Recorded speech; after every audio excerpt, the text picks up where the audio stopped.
మనోవిజ్ఞాన శాస్త్రం యొక్క ముఖ్య విషయాలైన సంప్రదాయాల గురించి తెలుసుకుందాం. అందులో మొదటిది సంరచనాత్మక వాదం. ఈ వాదం యొక్క మూల పురుషుడు జర్మనీ దేశస్థుడైన ఊంట్. ఈ వాదం ప్రకారం మనోవిజ్ఞాన శాస్త్రం చేతనత్వాన్ని అధ్యయనం చేస్తుంది.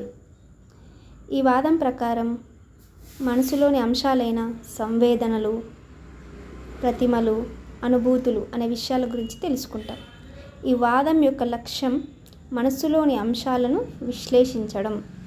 అంటే ఈ వాదం మనసు యొక్క నిర్మాణం, మనస్సు అంటే ఏమిటి, అది ఏ విధంగా ఉంది అనే విషయాలను ఇది తెలియజేస్తుంది. ఈ సంరచనాత్మక వాదాన్ని కంజెంట్ సైకాలజీ అని కూడా అంటారు. నెక్స్ట్ రెండవది కార్యకరణ వాదం. ఈ వాదం యొక్క మూల పురుషుడు అమెరికా దేశస్థుడైన విలియం జేమ్స్. ఇతడు ప్రిన్సిపల్స్ ఆఫ్ సైకాలజీ అనే గ్రంథానికి రచయిత. ఈ కార్యకరణ వాదం మనసు చేసే పనుల గురించి తెలుపుతుంది. అంటే పరిసరాలతో సర్దుబాటు చేసుకునే కారకాలైన అవధానం, ప్రత్యక్షం, ప్రజ్ఞల గురించి ఈ వాదం తెలియజేస్తుంది. నెక్స్ట్ మూడవ వాదం ప్రవర్తన వాదం. దీనికి మూల పురుషుడు అమెరికా దేశస్థుడైన జేబీ వాట్సన్. ఈ వాదం జంతువుల మీద పరిశోధన చేయడానికి తోడ్పడుతుంది. ఈ ప్రవర్తన వాదాన్ని పావ్లోవ్, డైక్, స్కిన్నర్ అనే వాళ్ళ ప్రయోగాలు సమర్థిస్తున్నాయి. ప్రవర్తన వాదాన్ని పావ్లోవ్ సిద్ధాంతం, డైక్, స్కిన్నర్ ప్రయోగాలు సమర్థిస్తున్నాయి. ఈ JB Watson behaviour and introduction to comparative psychology అనే గ్రంథాన్ని రచించారు.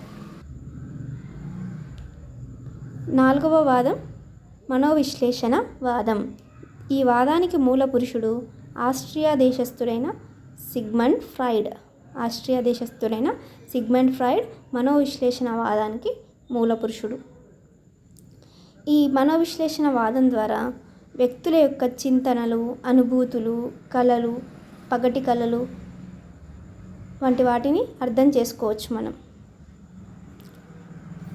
పైకి చెప్పలేని విషయాలు, సమాజం ఆమోదించలేని భావాలు, ఆలోచనలు, కోరికలు, భయాలు అచేతనత్వంలో దాగిపోయి ఉంటాయి. వాటిని ఈ మనోవిశ్లేషణ వాదం ద్వారా తెలుసుకోగలం.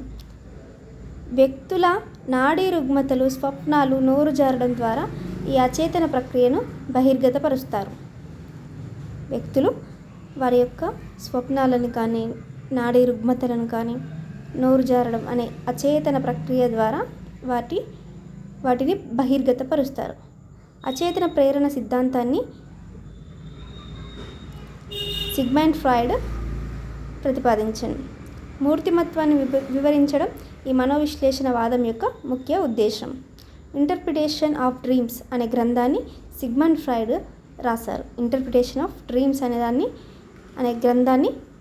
ఫ్రాయిడ్ రాశారు. నెక్స్ట్ ఐదవ సిద్ధాంతం గెసాల్ట్ వాదం. ఈ గెసాల్ట్ వాదం యొక్క మూల పురుషులు జర్మనీ దేశస్థులైన వర్తిమర్, కోఫ్కా, కోహిలర్ అనే జర్మనీ దేశస్థులు గెసాల్ట్ వాదానికి మూల పురుషులు. ఈ వాదం సంరచనాత్మక కార్యకరణ వాదానికి, ప్రవర్తన వాదాలకి వ్యతిరేకంగా ఉద్భవించింది. అంటే సంరచనాత్మక వాదానికి, కార్యకరణ వాదానికి, ప్రవర్తన వాదానికి ఇది పూర్తి వ్యతిరేకం. గెసాల్ట్ అనే జర్మన్ పదానికి అర్థం సమగ్ర ఆకృతి. మనస్సును సంవేదనలు, ప్రతిమలు, అనుభూతులుగా విడగొట్టడాన్ని ఈ గెసాల్ట్ వాదం విమర్శించింది. అంటే మనసును సంవేదనలు, ప్రతిమలు, అనుభూతులు అనే విషయాలుగా విడగొట్టడం ఈ వాదం పూర్తిగా వ్యతిరేకించింది.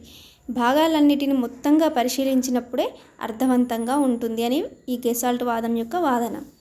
మొత్తం ఆ మనస్సుని సంవేదనలు, ప్రతిమలు, అనుభూతులుగా విడగొట్టకుండా మొత్తంగా పరిశీలిస్తేనే ఈ విషయం మనకు అర్థమవుతుంది అనేది ఈ గెస్టాల్ట్ వాదం యొక్క ముఖ్య ఉద్దేశం. ఈ గెస్టాల్ట్ వాదులు అంతర్దృష్టి అభ్యాసనంపై ప్రయోగాలు చేశారు. గెస్టాల్ట్ సంప్రదాయాన్ని అనుసరించి మూర్తిమత్వ సిద్ధాంతాన్ని వివరించింది లెనిన్ అనే శాస్త్రవేత్త. ఈ సంప్రదాయాన్ని ఉపయోగించి మూర్తిమత్వం అనే సిద్ధాంతాన్ని వివరించింది లెవిన్ అనే శాస్త్రవేత్త. క్షేత్ర సిద్ధాంతాన్ని కూడా ఇతను రూపొందించాడు. నెక్స్ట్ 6వ సిద్ధాంతం ప్రయోజనతావాదం. ఈ వాదానికి మూల పురుషుడు బ్రిటన్ దేశస్థుడైన విలియం మెక్డోగల్.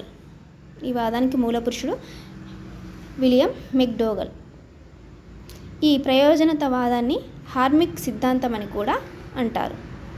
ప్రయోజనతావాదానికి మరొక పేరు హార్మిక్ సిద్ధాంతం. ఈ సిద్ధాంతంలో అంతఃప్రేరణ వ్యక్తిని గమ్యచర్యశీలత వైపు నడిపిస్తుంది అని తెలిపింది.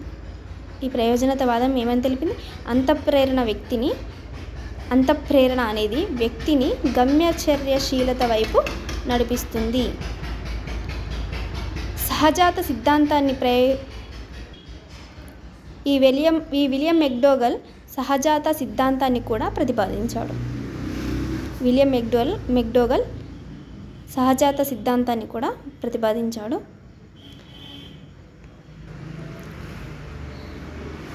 మిగిలిన కొన్ని మరో సంప్రదాయాల గురించి తెలుసుకుందాం.